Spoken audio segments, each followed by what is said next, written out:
Christmas time on the Rhine River in Europe. Hi, I'm Jody. And I'm Kelly. And we're JK Cruising.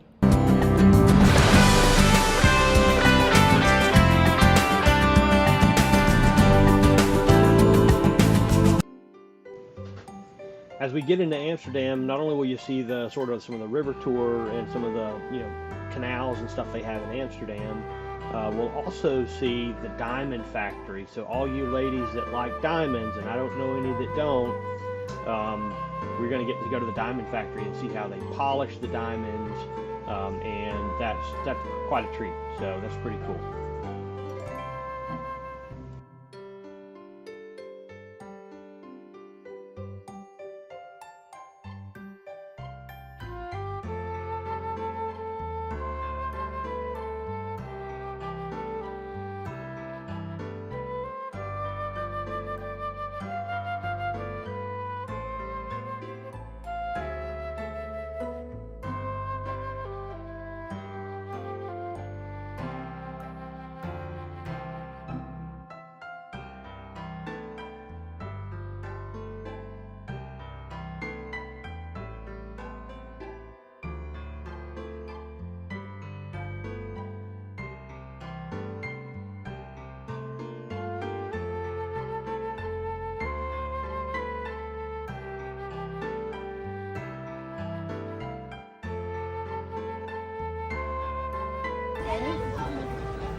There's simply no shortage of Christmas marts in any of these places you go, but as we said in our first video, remember, if you see something that you never knew you needed, that you always had to have, you need to buy it when you see it.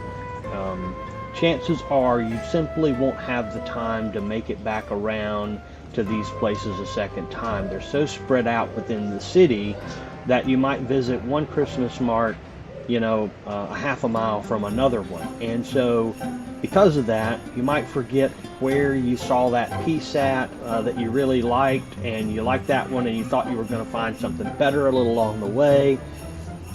You might find something better, but chances are you'll be like us and you'll find yourselves at the end of the tour with a bunch of gingerbread and only a few pieces of stuff to take back to family for Christmas. So be sure, so we had to double back and sort of really rush it and sort of run through the city to get back to the marts that we wanted to go to. So if you see something, like I said, that you never knew you needed but always had to have, now is the time to get it while you're right in front of it. Negotiate your price there with them. Some of these places negotiate, some don't. And get it while you're there, while it's right in front of you. That way you don't have to worry about doubling back and running through the city like we did to try and get to some of the places we wanted to go back to get some of those pieces that we always had to have and never knew we needed them. Alright guys, enjoy. The reason we had to sort of hightail it a couple of times was because we didn't remember what mart we saw it at, and we literally had to sort of go to all of them again to find out which one it was and cover the entire Christmas mart at that time. So another trick or tip might be drop a pin. If you see something on your Google Maps or something like that, drop a pin at the place that you find that one thing that you need to have. Drop a pin on your Google Maps or something like that, or mark it as the place you parked or whatever. That way, if you want to go, you can go directly back to that one place.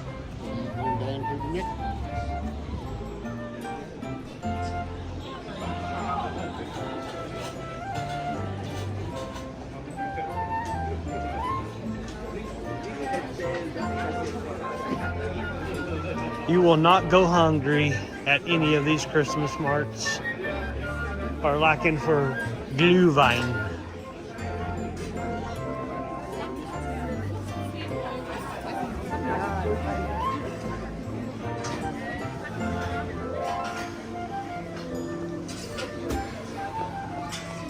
On every corner, there's something to eat.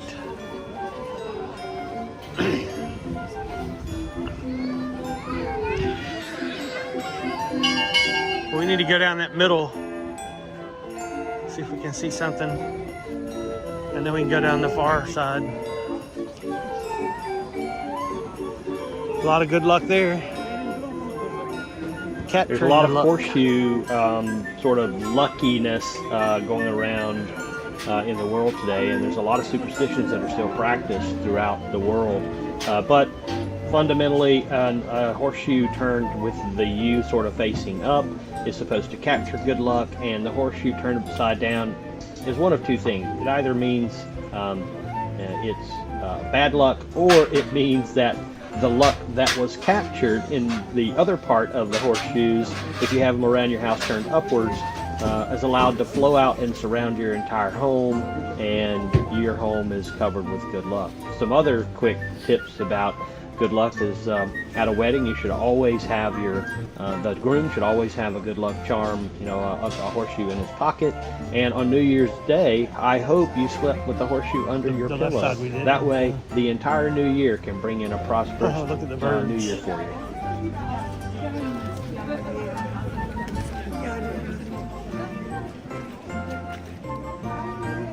You're going to see candy makers, you're going to see chocolatiers, you're going to see pretzel makers, I mean, just about anything you want. From bratwurst to fireworks, sausages. Fireworks, by the way, are spicy, and bratwurst are pork, in case you didn't know that. But you'll have all sort of pastries and German candies and sweets and breads and just all sorts of things while you're here. In addition to all of the Christmas Mart-related stuff. Chocolate covered strawberries. It's just a really good time to go to the this time of year. It's a special thing that only happens one time a year, from basically the end of November through December. Okay, by the time we got to Cologne, we were wiped out, and we didn't get a lot of time in Cologne just simply because we were tired. And so we spent most of the day on board, but we did get out and see a few things here, and we were Christmas marted out by this point. So we're going to jump through some of the pictures and some of the video we have here, and then head up.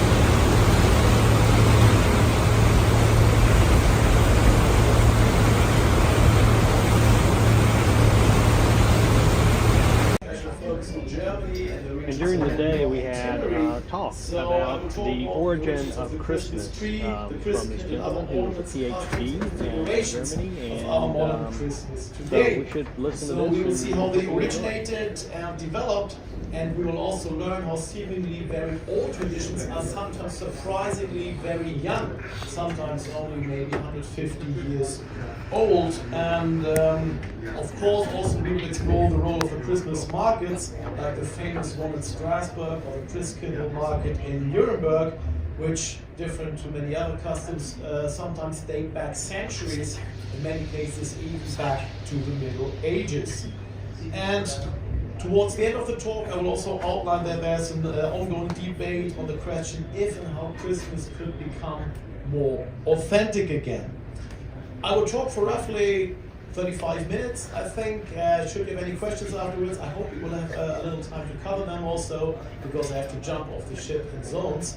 And of course, I don't want to swim all the way back to pick up my car in Cologne, so I hope you forgive me that. Before I start, just to give you some brief information on my personal background. My name is Sven Matthiesen, I'm an historian. I used to teach at the University of Heidelberg for a couple of years, and I received my PhD from the University of Sheffield in the UK and to Hockey University in Sendai, Japan. Oh yeah, thank you. I always try to give my best also when it comes to my outfit, especially when it's Christmas time, of course.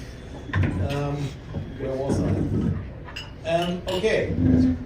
The name Christmas originates from the Old English term Christus Mies, which means Mass of Christ, and an abbreviation, of course, often used today for Christmas is Xmas, and X relates to the Greek letter Chi, which in Christian iconography stands for Christ.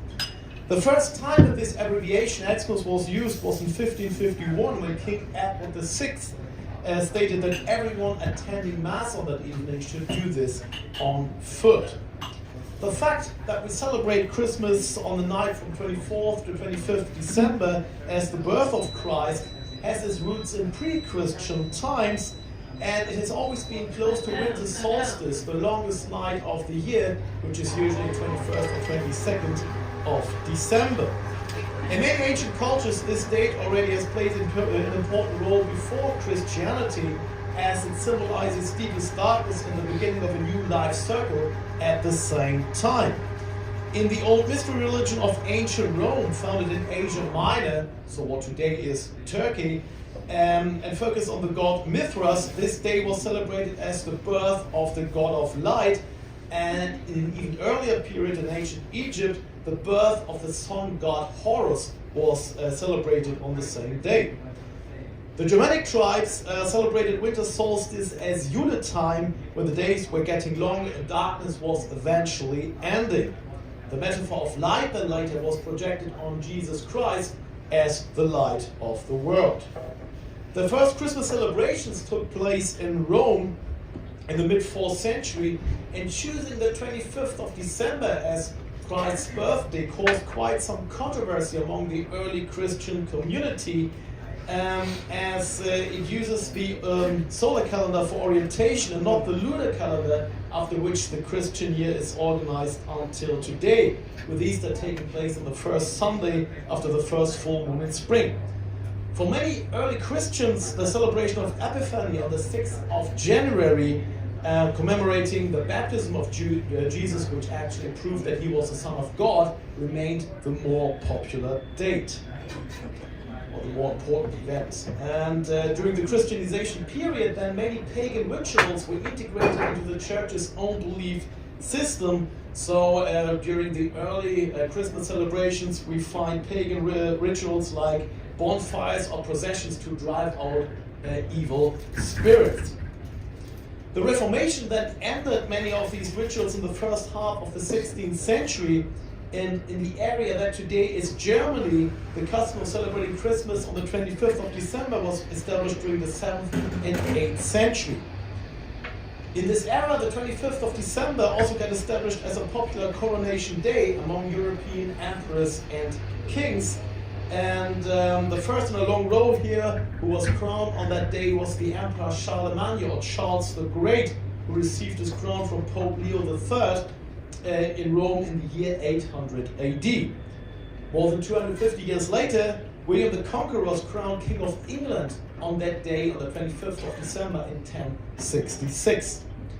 For a long time, this day also was celebrated as the beginning of the new year in England, Spain, and many German-speaking territories, and with the introduction then of the Gregorian calendar, this tradition came to an end.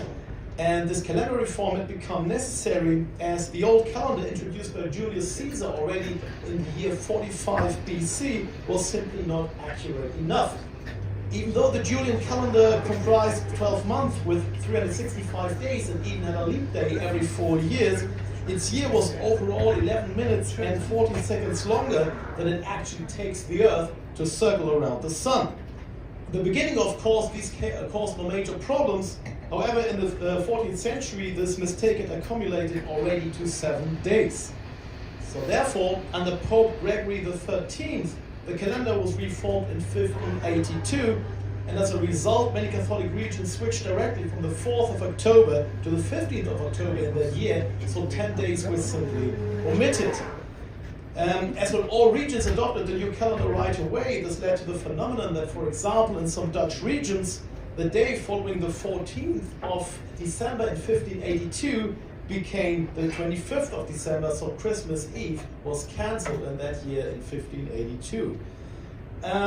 England and its colonies then switched to the new calendar in 1752, and even until today, Russian, Gregorian, Macedonian, Serbian, and also Ukrainian parts of the Orthodox Church still celebrate according to the old calendar on the 6th of January in our modern system.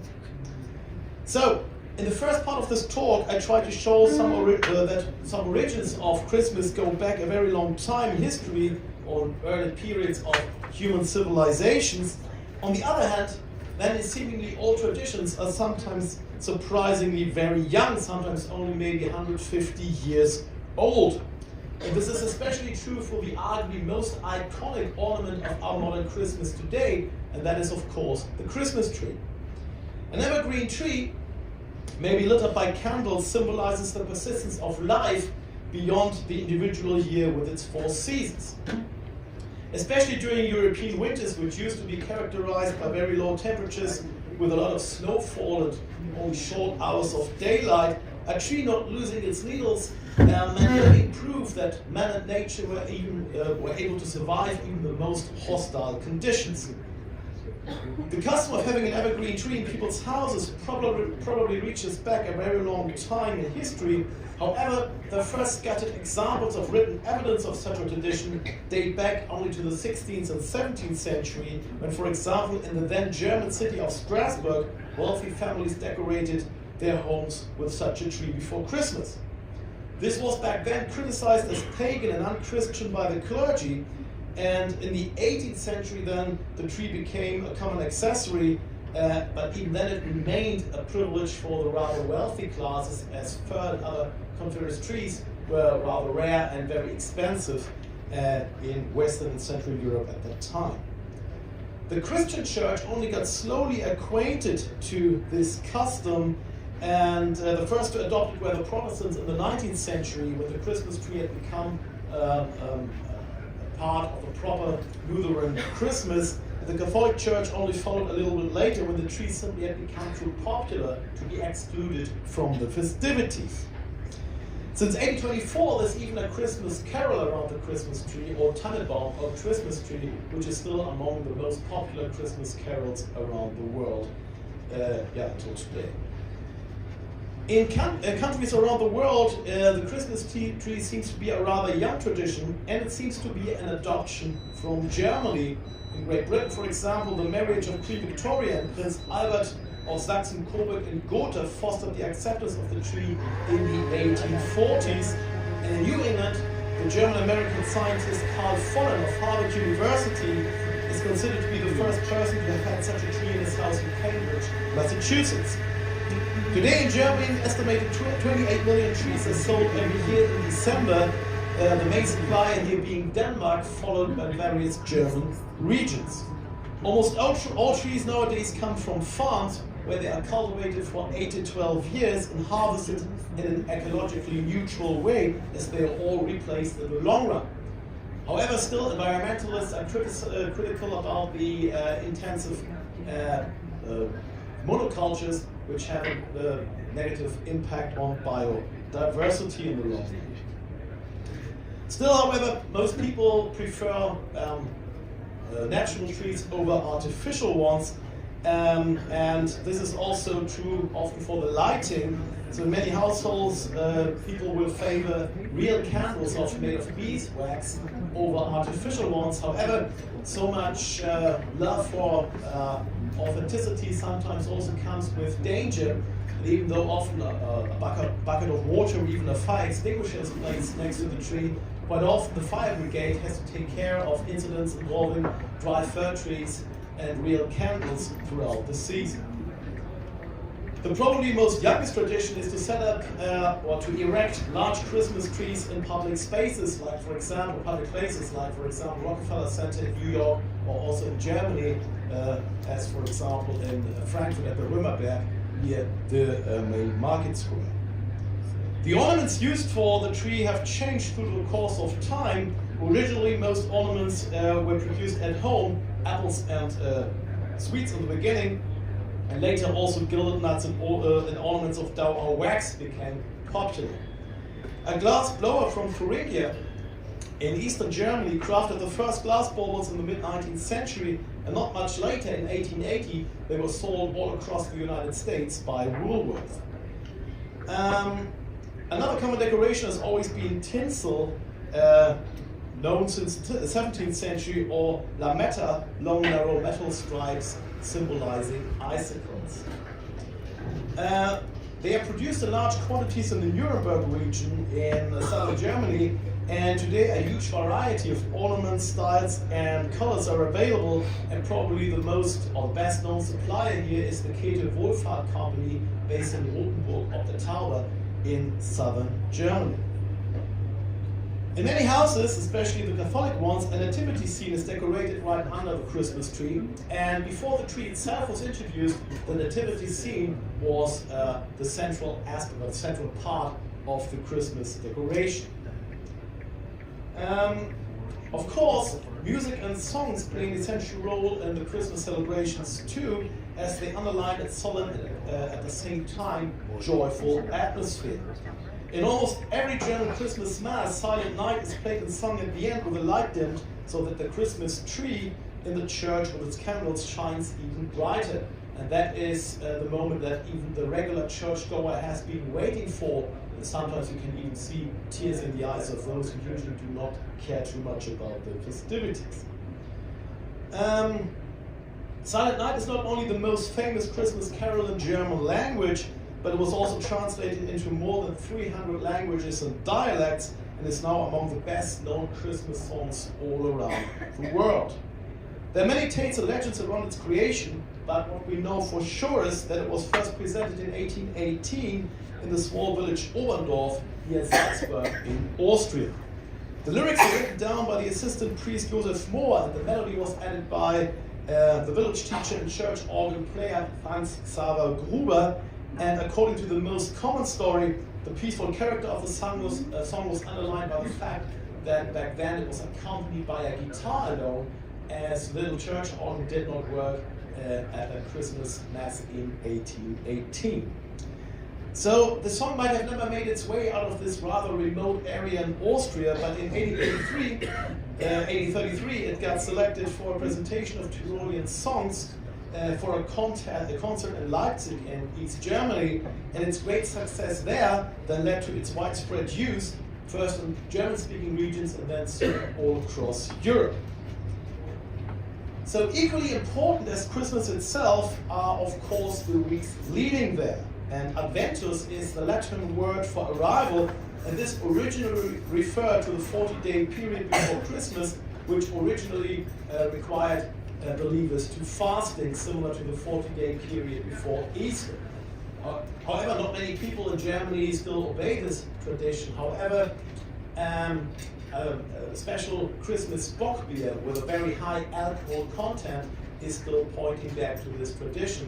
So originally, when people could not eat, as a substitute, they were drinking this strong beer, which probably got them through this difficult period. It is highly recommended.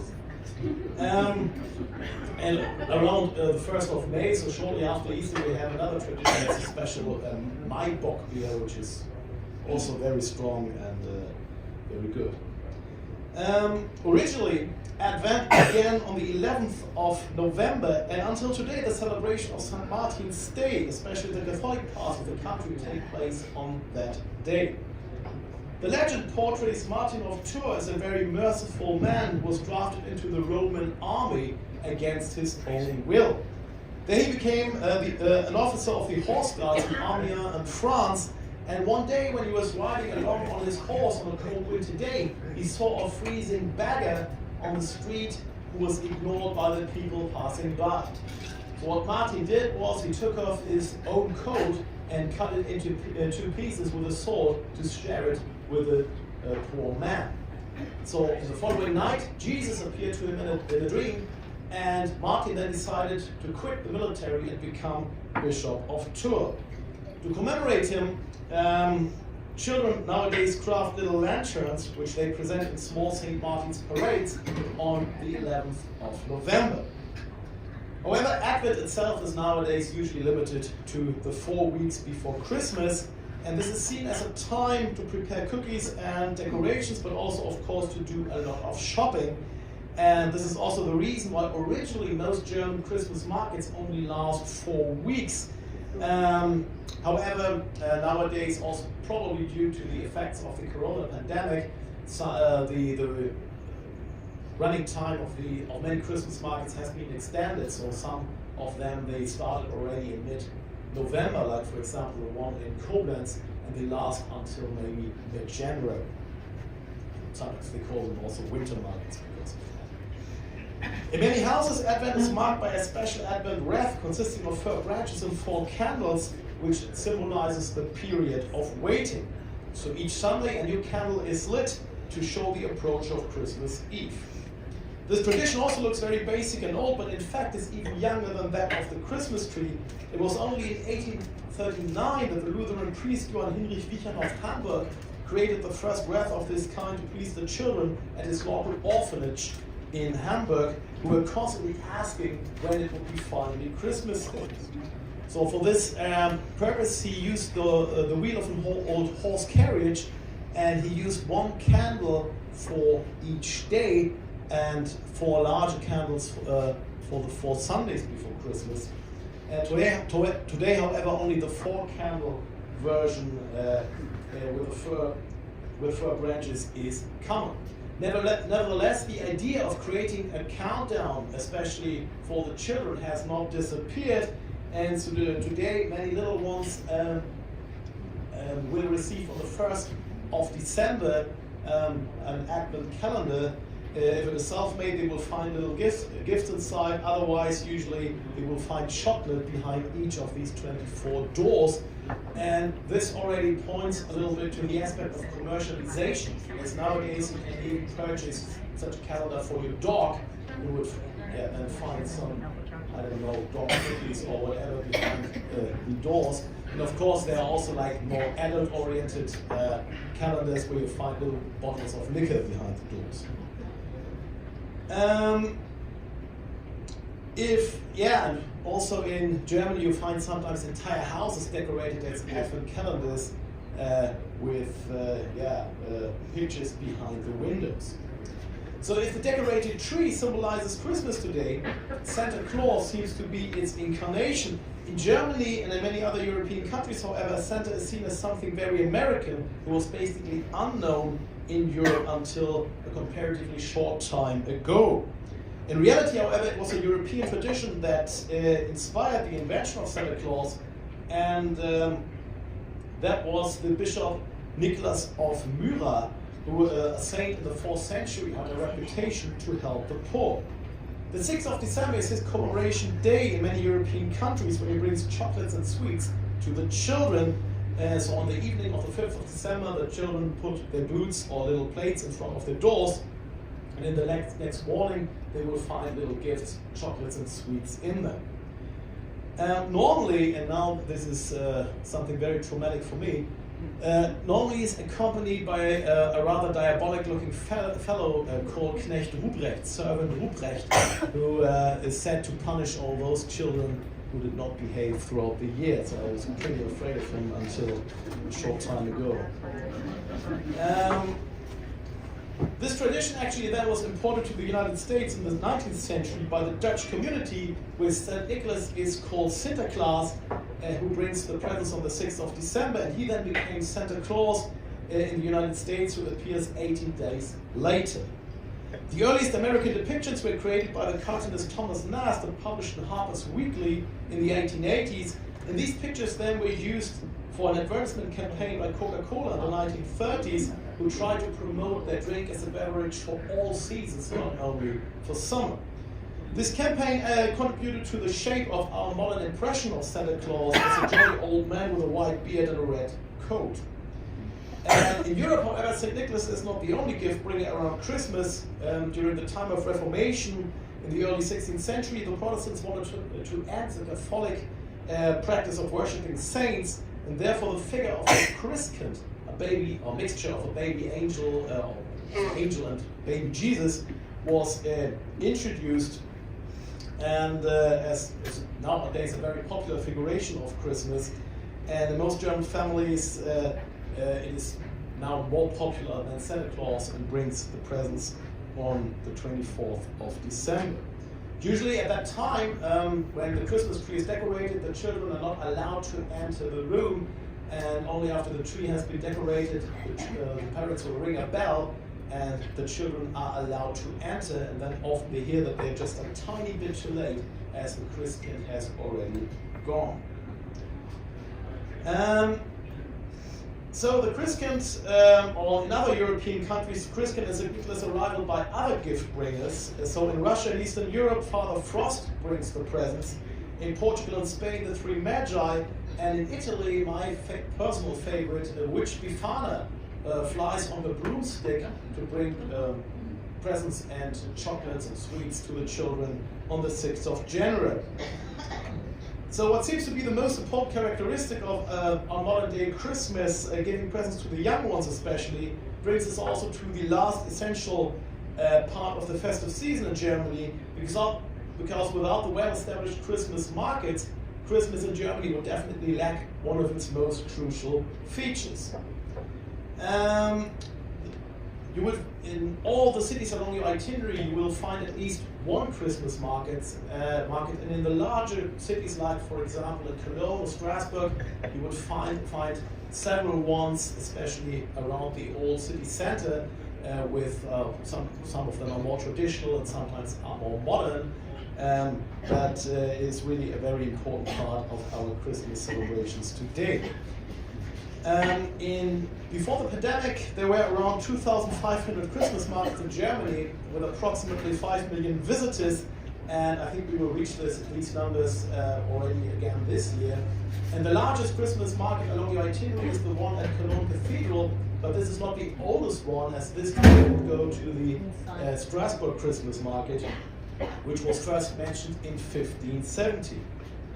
Many Christmas markets intentionally present traditional goods only, so there's no plastic decoration, no merry-go-rounds, no tape music, and merchants will sell gingerbread, fruitcakes, Christmas decorations, nativity scenes, and other handcrafted goods and toys there. The German Lebkuchen, often not properly translated as gingerbread, as there's simply no ginger in it, is one of the main sweet food specialities around Christmas time. And its development dates back to the Middle Ages, when among the most valuable merchandise of these days was pepper, a generic term which describes an entire variety of exotic spices that reached this part of Europe via the long-distance trade routes from Asia. Therefore, the German Lebkuchen is sometimes still called pepper cake, even though it doesn't contain any pepper either. So now that you know what not to expect, what is it actually made of? So since you're here, I think you should go for the highest quality Lebkuchen, which is called Elisen Lebkuchen, made entirely without flour and containing only spices, dried fruits, nuts, and honey. The top is often glazed with sugar or chocolate, and as early as the 14th century, bakers exclusively made Lebkuchen. However, today most of them come from very big factories. Nevertheless, there are still some local bakeries who around Christmas time produce or bake their own Lebkuchen, often after very old family recipes. The traditional, this is the most important part now, the traditional warm-up drink on the Christmas markets since the late 1950s was grog, hot rum. Since then, however, a new kind of drink has become people's favorite at Christmas markets all across the country, and this is Glühwein, mulled wine. And for a long time, every supplier had their own secret recipe. The basis has always been red wine, cinnamon cloves, lemon peel, and sugar. So the liquid is heated but not boiled, because in that case, of course, the alcohol will evaporate, and that would be a shame, of course. And every year, many cities design their own cups in which the Glühwein is served, and many people like to collect them. Nuremberg was the first city to introduce these cups, and many other markets soon followed their example. And even though there's a deposit on the cups, many people like to take them home as a souvenir. So now towards the end of my talk, I would like to touch one aspect of the festive season that we still have to look at, as it seems to be an essential part of Christmas today that people are complaining more than gets commercialized more every year. Many people share the feeling that Christmas cookies and Lebkuchen are arriving at grocery stores and supermarkets a little bit earlier every year to grant the retailers an even higher revenue. In fact, however, they always arrive on the 1st of September, which indeed is quite early. A rather new discussion is focusing on the question of an authentic Christmas, including only pure and traditional elements, and a similar puristic approach is widely used against the increased presence of Halloween decoration in Germany, which was picked up by shop owners and teenagers only during the last couple of years. On a similar basis, critics questioned the figure of Santa Claus, who had never been part of the European tradition until only a comparatively short time ago. Especially religious initiatives are claiming that the only old guy with a beard should be St. Nicholas, the Bishop of Myra, who brings sweets to the children on the 6th of December. And therefore, a Catholic society offers a special chocolate Santa who can be clearly identified as the old bishop by features like the mithra and the traditional crozier.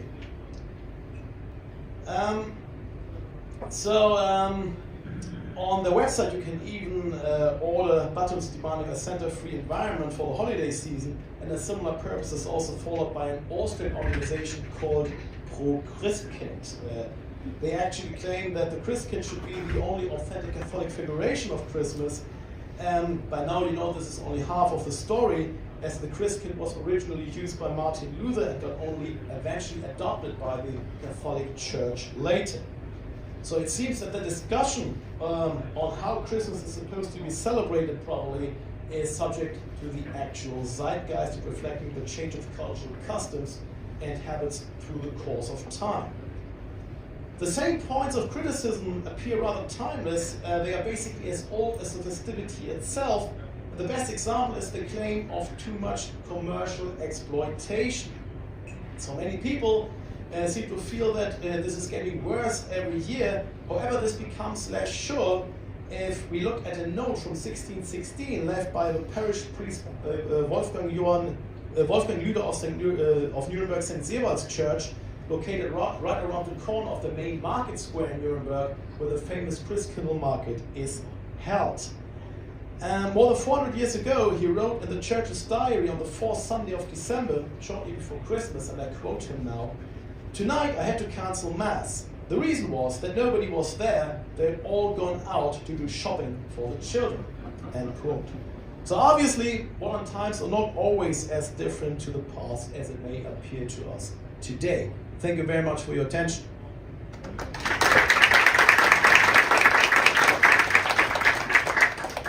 Okay, are there any questions which you would like to ask? I think we're not docked, so I still have some time left.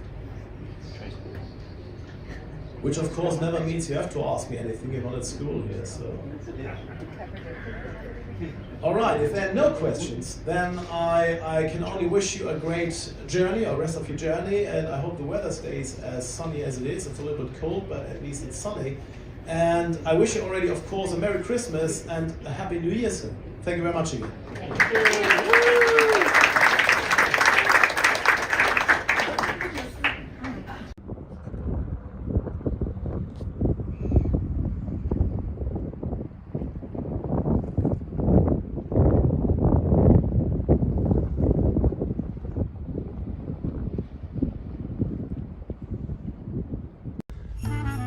So on the upper deck, the 3rd floor, at the end, back here is the lounge. We're gonna head back there and have some coffee and some biscuits or some cookies. Doubt it. Jody's not a big game player.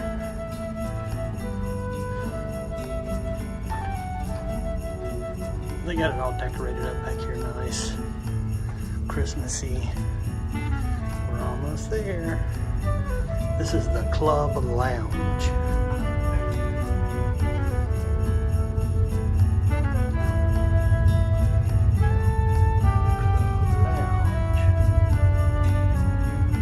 And back here,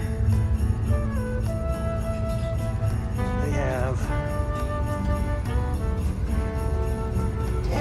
vitamin water. They have apple juice, they have unsweetened iced tea, they have butter vanilla cookies, they have raw mixed nuts and dried fruit, and dark chocolate hazelnut cookies, and this baby. Cafe Latte Macchiato. It's awesome. Chocolate espresso, cream, cafe cream, decaf, all kinds of different things. They got ice machine back here. You can get water just by pressing the water button right there. Got honey and sweeteners and all kinds of stuff back here. So over here you can see where you are on the big board here.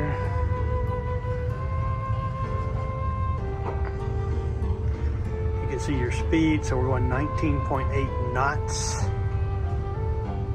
meters an hour, nautical meters an hour, 19.8 nautical meters an hour. What time it is, your course, your heading.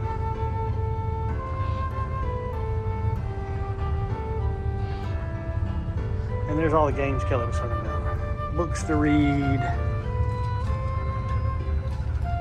games to play. Kelly and I are going to play a quick And of game course, of Scrabble, or Christmas. maybe two, and then we're going to head off to our last dinner.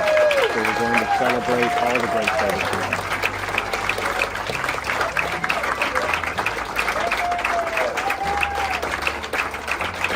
So I have received a lot of very, very kind words in regards to the team, in regards to myself, but let me tell you, no manager is anything without a great team.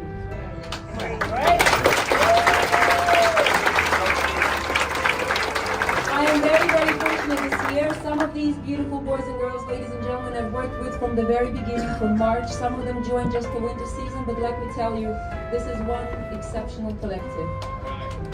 Because the hardest part of this job, ladies and gentlemen, is not the job itself. We love hospitality, as you probably have noticed. Every single one of us cares, every single one of us loves our people.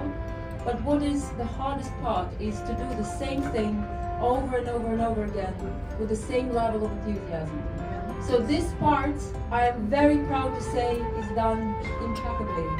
So guests from cruise number 1 and guests from cruise number 33 are treated exactly the same way.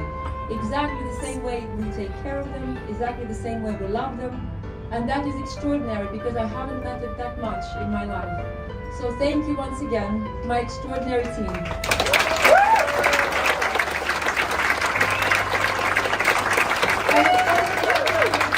would like to introduce every single crew member, and let me tell you, our team, our panorama functions like a little kingdom. So the first in line I would like you to meet, the man of the throne, the king of the castle, King Father Shaban and his team. Santos.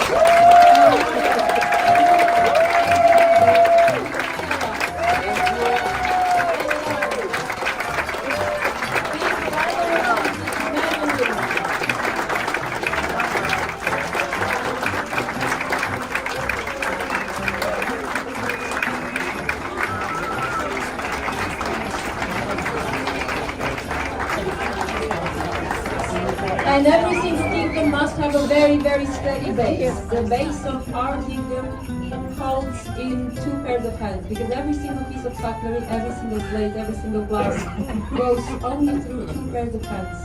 They are washed on a daily basis, at least 4 times a day, only by 2 boys. These very strong men, Saul and Igor.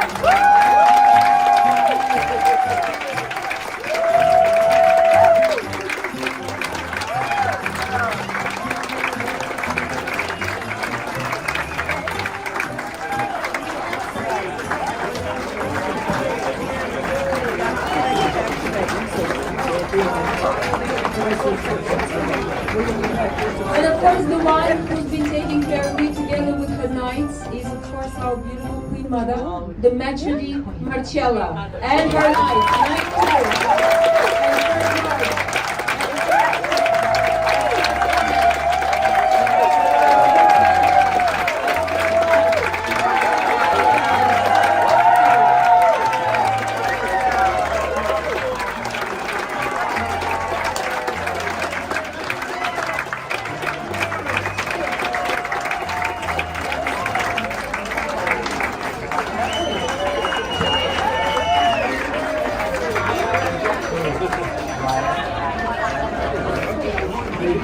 And as you already know from my introduction at the very beginning, we do have a fairy godmother in our kingdom. Stefan, the one who's been taking care of your comfort, and of course cleanliness, our incredible housekeeper, the godmother Katarina and her pixies.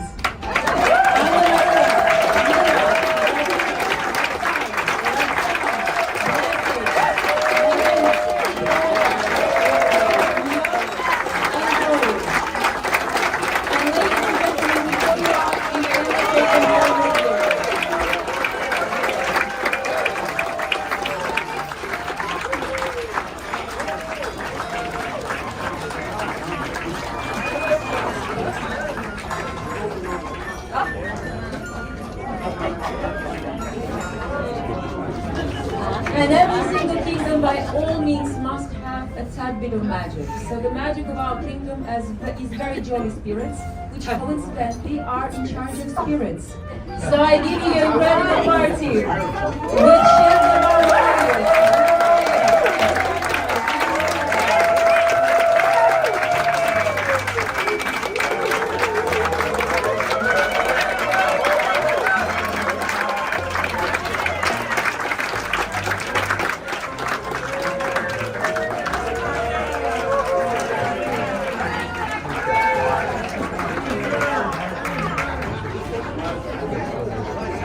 If I would be the princess of this castle, then by all means we have to have Prince Charming. He will be very happy to take all your money tomorrow, but that is tomorrow. So the Prince Charming of this castle, Marius, the senior receptionist.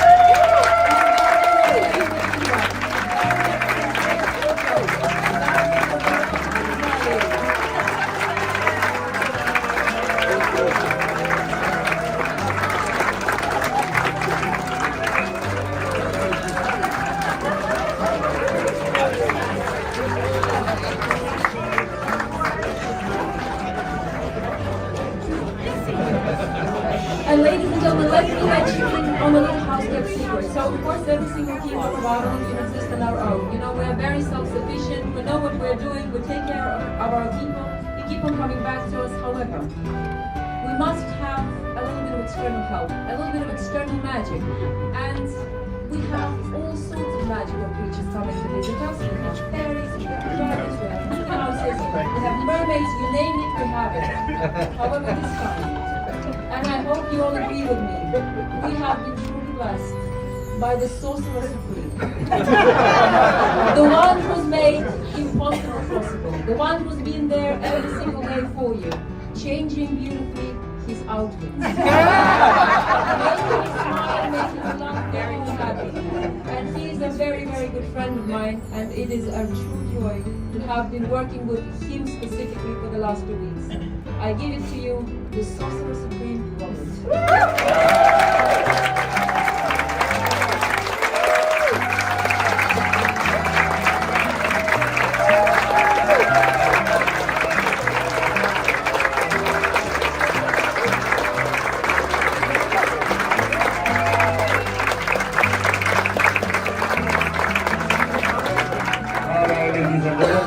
Thank you very much. So I would like to thank all the wonderful crewmen of MS Avalon Panorama, not only those who we get to know a lot, but everyone working very hard behind the scenes. So thank you very much, crew. Thanks to our captain for bringing us so far so safe. So thank you, captain, keep working. Well, ladies and gentlemen, you know, in not too distant past, when women did all the work and men took all the credit, there was this saying that behind every halfway successful man there's at least one smart woman. So now we give the credit where the credit's due, and of course women to the front, no longer behind the men. So ladies and gentlemen, big thanks to Christina.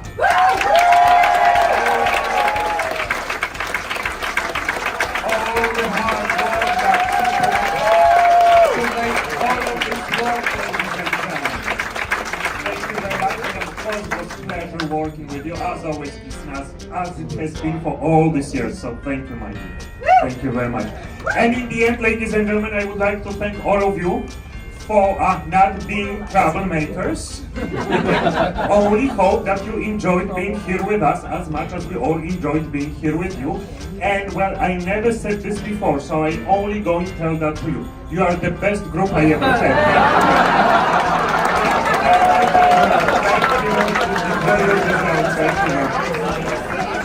Ladies and gentlemen, and now to the most important part, desserts.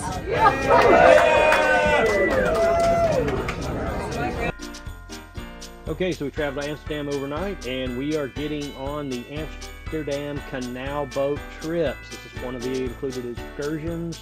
So because we block the sea with the enclosure dye. So basically, if you briefly look at my hand, the shape is like this. The beautiful church, that's the Southern Church. And that's a nice view that Claude Monet also eternalized in summer and in winter once he was visiting Amsterdam. He was married to a Dutch lady, and so we have a lot of Dutch paintings of Claude Monet, windmills, not countryside, but also city life. Now, coming back to freedom of trade, it brought us different nationalities, and it was possible to build synagogues visible, not the Hebrew and in the Dutch, for those victims of the Second World War, thinking of all these nationalities since the 17th century. They had no basically common language. It's a mixture of all different languages. That's why we have that harsh. And it was called Dietz, not Deutsch, Dietz, D-I-E-T-S. Okay, and what you've been waiting for, the diamond polishing area and the diamond factory tour. This is again an included excursion. It takes approximately 2 days to polish a diamond these days, which is actually very fast. Back in the day, when we didn't have these sorts of hydraulic and electric polishing wheels, we had hand-based polishing. So it used to take months, sometimes, and years to polish diamonds to get them to the clarity and the shape and size that you want. So things have come a long way. Now it takes about 2 days to polish every diamond, whether it's a 1/8 carat or a 2-carat diamond. Quite the labor-intensive act here.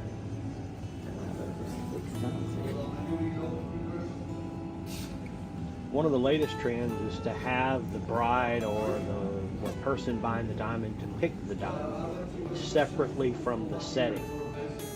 That way I think they can value up the various settings that you might have your diamond placed into, and they can sell them to you separately and potentially make more money on the diamond separately from the actual setting itself. But that's just my theory.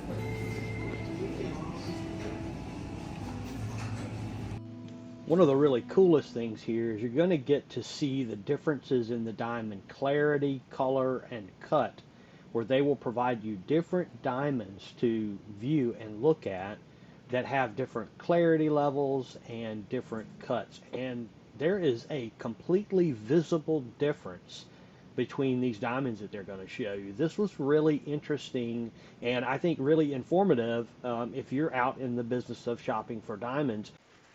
Okay guys, so we're bringing this trip to an end. We are at our last day in Amsterdam. We've done the diamond tour. We're going back to the ship now and we're going to pack our bags. We're going to stay overnight, and then tomorrow morning early, we're going to stay overnight in Amsterdam, and then early tomorrow morning we're going to head out. The ship has arranged taxis for us to get us to where we need to go when we need to get there.